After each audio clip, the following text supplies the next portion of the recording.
Hello friends, it's Kristie Marcotte. The September 2023 release from Pretty Pink Posh is now available and it's all about fall.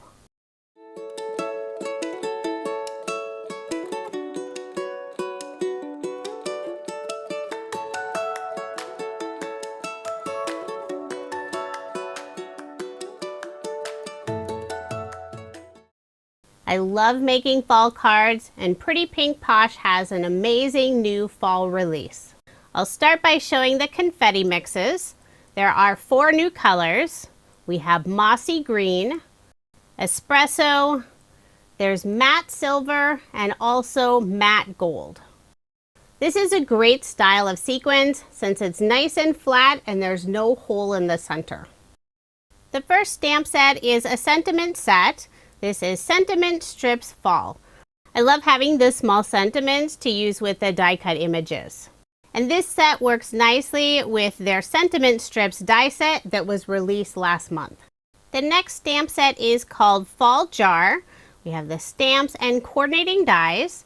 There are 3 sentiments: Autumn Greetings, Thankful for You, and Happy Fall. The sentiments all fit on the tag stamp, and you can fill the jar with lots of different fun fall images. The last stamp set is called Autumn Pumpkins. Lots of beautiful pumpkins, squash, and leaves, plus the sentiment Autumn Greetings. There is a coordinating die set, and I love that there's a die that goes around the Autumn Greetings sentiment. There's a new word die. There's a hot foil plate with the word thankful, and also the thankful shadow set. And the coordinating die on the shadow set goes around the thankful hot foil plate. The next die set is called Acorn Shaker. It's 1 die and you can use it to create an adorable acorn shaker image. I love all the fun faux stitch detail. The next die set is my favorite and will definitely be my most used since it's a shape die set. This is Stitch Torn Rectangles. There are 4 dies.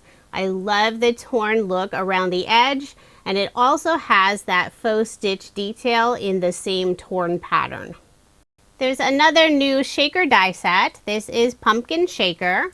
It's a larger size pumpkin than the stitch pumpkin set that was released last month, and you can use it to create a fun pumpkin shaker image.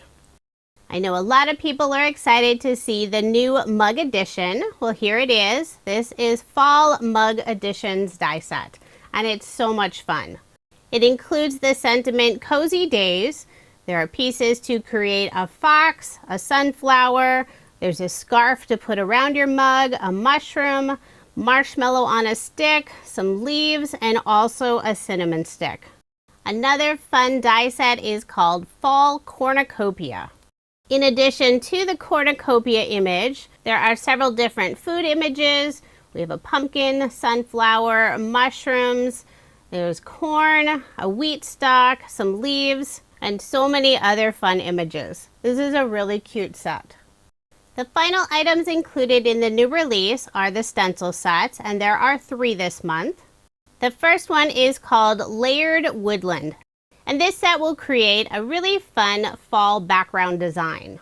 There are 4 stencils included in this set, and Pretty Pink Posh makes it really easy since they're all labeled in the lower right hand corner. You don't have to figure out which direction the stencils go to create that perfect design. The next set is called Layered Fall Wreath. There are 2 stencils in this set. The final set is a single stencil called Deco Leaves, and I really like this pattern. Pretty Pink Posh is having a fun blog hop to help celebrate the new release.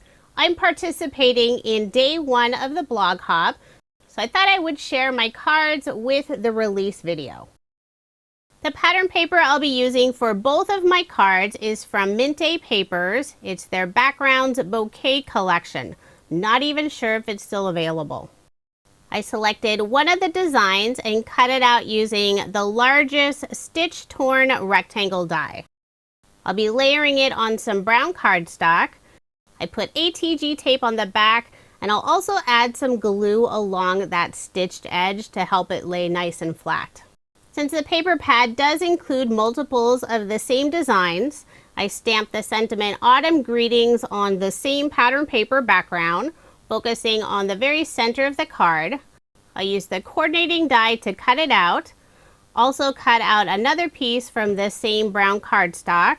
I'll layer the two together, creating a brown drop shadow underneath the sentiment.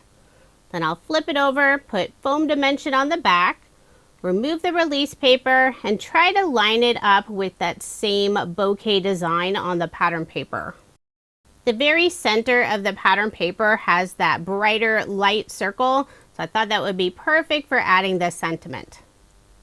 Now I'll flip over this panel, put ATG tape on the back, and add my card front onto a card base. All of my cards in this video are American Standard A2 size, 4¼ inches by 5½ inches. Using the 3-leaf images on the fall jar set, I stamped them on some pattern paper, then cut them out using the coordinating dies. I've already put foam dimension on the back, and I'm randomly adding them to the background of the card. I'm alternating the different styles of leaves and rotating them so they're not all the same direction.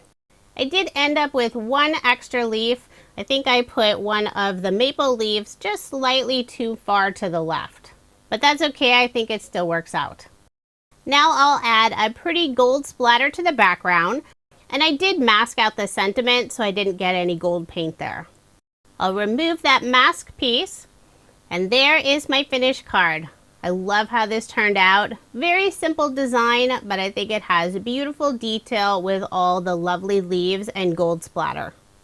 The second card, I did manage to sneak in that final leaf, so I decided to photograph that card.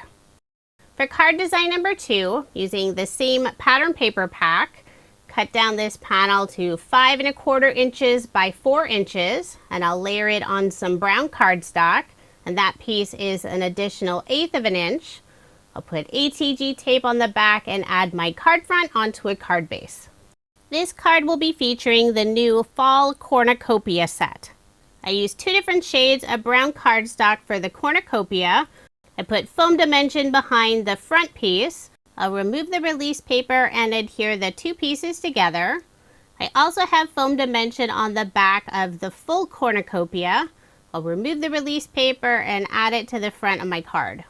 Now I'll bring in all of the other die cut images, and I decided to go with non-traditional colors.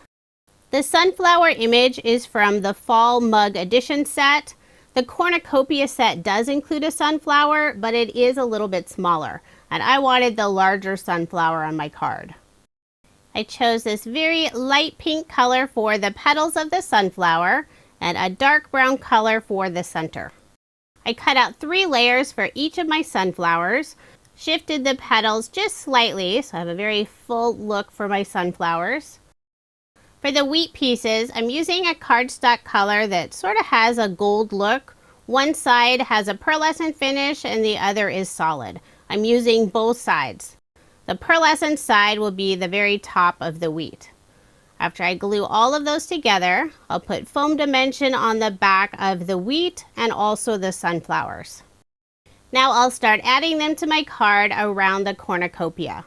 I'm putting 3 of the wheat stalks on the very right side, 2 large sunflowers underneath, put 2 wheat stalks on the left side, and the final sunflower in the lower left-hand corner.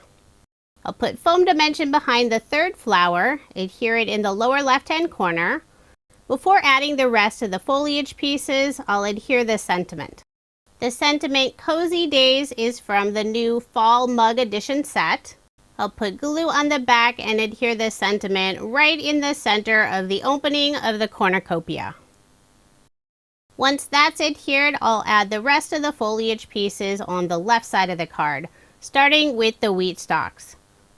For some of the pieces, I am trimming off the very bottom stem. It won't be visible since it'll be tucked in behind the sunflower.